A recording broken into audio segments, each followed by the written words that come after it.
La chronique Laissez-moi parler, cette semaine, c'est Mégane Brouillard qui est avec nous. Et Mégane, aujourd'hui, tu vas nous parler de hockey féminin. Oui, parce que le hockey féminin et le hockey masculin, c'est pas pareil. La preuve, au hockey féminin, Toronto est capable de gagner en série.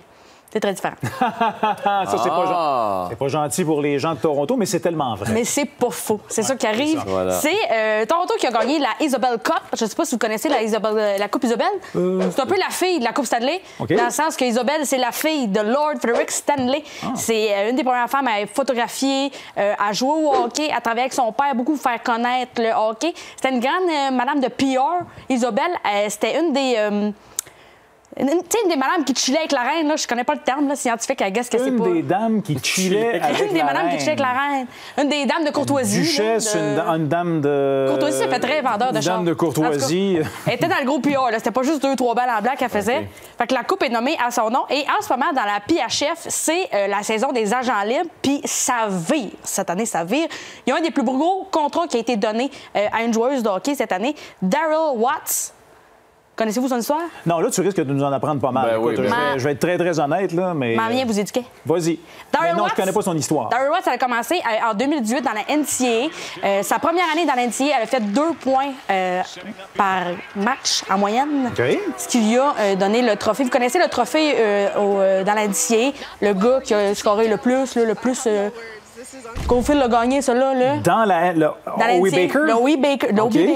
Il y a le penchant féminin, vous le connaissez, là? Eh, boy. Non, il y a un nom compliqué. Le Patty Kazmaier. Le Patty Kazmaier. Patty Kazmaier, ça se prononce comme ça s'écrit, difficilement. Et d'après moi, quand tu dis ça au cranium, il te donne 20$, ça n'a pas de bon sens. Elle a été, à chaque année à chaque année qu'elle était à l'université, elle a été nominée pour le Patty Kazmaier. Elle a une production importante. Vous savez, quand elle est sortie de la NCAA, elle a accepté le plus gros contrat qui s'offrait à elle, c'est-à-dire... la retraite, oui! Pourquoi? Pourquoi? Parce que quand tu sors de l'université... Il n'y a pas d'autre option. Bien, il y a d'autres options, mais faire 30 000 par année quand tu sors de l'École nationale de l'humour, c'est le fun. Ouais. Mais quand tu sors d'une université genre Harvard avec un diplôme en business, 30 000 par année, c'est pas exactement le rêve américain. C'est pas les gros chars, c'est plus la carte aux puces, je vous dirais. Parce que en 2021, le cap salarial, la masse salariale dans la PHF, c'était 150 000.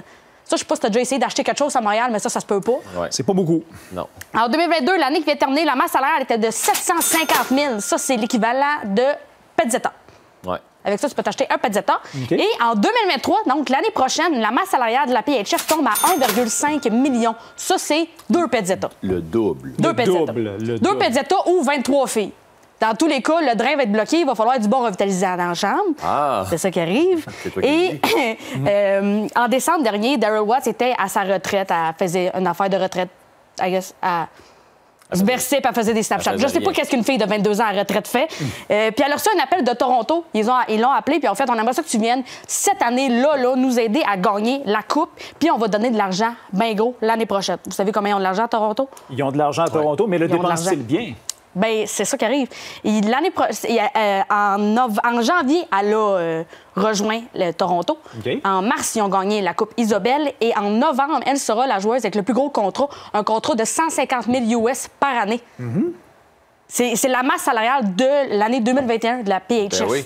OK. Et donc, elle, c'est le salaire qu'elle va toucher. Donc, finalement, elle a bien fait de sortir de sa retraite. Absolument. Elle va gagner 10 de la masse salariale de son équipe. Quand même. Et la Force aussi est en train de travailler fort d'un coin pour ramasser les meilleurs espoirs universitaires. Ils ont commencé avec Rosalie Bégin-Cyr, a gagné les U-Sport de tout le Canada là, avec Concordia, les Universiades. Drôle de mot, c'est Universiade. Elle a gagné ça en représentant le Canada aussi. Ils ont été chercher la meilleure buteuse universitaire au Canada, Audrey-Anne Veillette, une Drummondvilloise. Forte comme un bœuf avec un cœur d'ange. Forte comme un bœuf, mais avec un cœur d'ange. Elle est vraiment le fun. Il n'y a pas moyen. J'ai écouté beaucoup d'entrevues d'elle, ce qu'il y avait sur Internet. Mais on vous dit le hockey féminin, c'est pas très, très couvert. C'était dur de trouver des informations. Mais de ce que j'ai trouvé, à chaque fois qu'on essaye d'y parler de ses résultats individuels, elle remercie ses coéquipières, elle parle beaucoup d'équipe, elle est très passionnée par le sport. Il y a aussi l'Australienne, préparez-vous, Teresa Schaffsall. OK. Parce qu'une équipe n'est pas complète sans un nom difficile à prononcer. Ou une Australienne. Une Australienne. Je savais même pas que les Australiens jouaient au hockey. Oui, elle était très bonne dans le Vermont. La capitaine, elle a battu des records partout dans le Vermont. Très forte. Un des top prospects de la NCAA qui s'amène à Montréal. Il y a des grosses signatures qui se font en ce moment à Montréal. La Force est allée chercher Elisabeth Giguère. Ça, c'est une fille qui a fait Hockey Canada U18. Elle a gagné le Patty Kazmaier en 2020. Elle a brûlé la NCAA. On a pu la voir dans la rivalité Canada-États-Unis, entre autres, à Trois-Rivières, à Laval, puis un peu partout. Ça fait 7 ans cette année qu'elle joue aux States. Et elle revient au bercail après 7 ans aux États-Unis. Vous savez ce que ça veut dire? On n'est jamais mieux chez soi? Non, ça fait 7 ans que ce fille-là se fait dire « Ouais, nous autres ici, on a de la poutine, puis ils donnent des frites avec du cheese whiz fondu dessus. » Ça, là, ça devrait être quand interdit. même très bon à 3 J'ai l'impression qu'Elisabeth va être assez contente de revenir ici, que quand elle va patiner, ça va faire « squick, squick, squick ». C'est comme un fromage. Regarde, ils peuvent pas tous être bonnes. Même les meilleurs sont capables de faire un retard des jeux. Je viens de pogner les deux. C'est ça qui arrive. On a aussi volé à Boston leur fierté. La goaleuse qui a gagné recrue de l'année, goaleuse de l'année, Corinne Schroeder. Okay. C'est sûr, j'ai massacré ce nom-là. Pas mal depuis le début, oui. Je sais pas, je pense pas que le monde ait des noms compliqués. Je pense que j'ai pas une gueule qui fait de sens. Corinne Schroeder. Corinne Schroeder, quand elle a gaulé contre la Force, en 2 games, elle a fait 88 arrêts. Wow. À ce qui paraît, durant cette fin de semaine-là, elle aurait aussi appris ses premiers mots en français qui étaient dits par les joueuses de la Force. Voyons donc, tabarnak! Ah oui, ça me surprend pas. C'est sûr. On n'a pas eu le temps de mettre un bip. Ah non. Non, bonne chance pour mettre le bip. J'ai quand même fait vite. Ouais. Fait que j'ai vraiment hâte de voir la nouvelle saison de la PHF. Ça va commencer en novembre prochain. OK, bien écoute. Passons l'été quand même. C'est ça, on a moins hâte que l'été passe. Mais je veux dire, avec modération. Vous autres, vous êtes écœurés d'entendre parler de hockey? Ben non, c'est pas on n'est pas écœurés d'entendre parler de hockey. temps. Et on est bien heureux que tu nous parles de hockey féminin parce qu'on devrait en parler plus de manière à ce que les gens. Le Patty Kazmaier. OK, Patty Kazmaier. Megan Schroeder. Corinne Schroeder. Et Teresa. Et non pas Ellen Schroeder, hein? Schwarzall. Non. Merci beaucoup, Mégane. Ben, toi, t'en utilises moins de ce temps-là, Ellen Schroeder? Oh, ça fait longtemps que j'en utilise pas. C'est impressionnant que tu te rappelles comment le dire. C'est la première fois que quelqu'un me fait une blague sur mes cheveux. Merci, Mégane. Merci, Fred. Bye bye. On t'adore.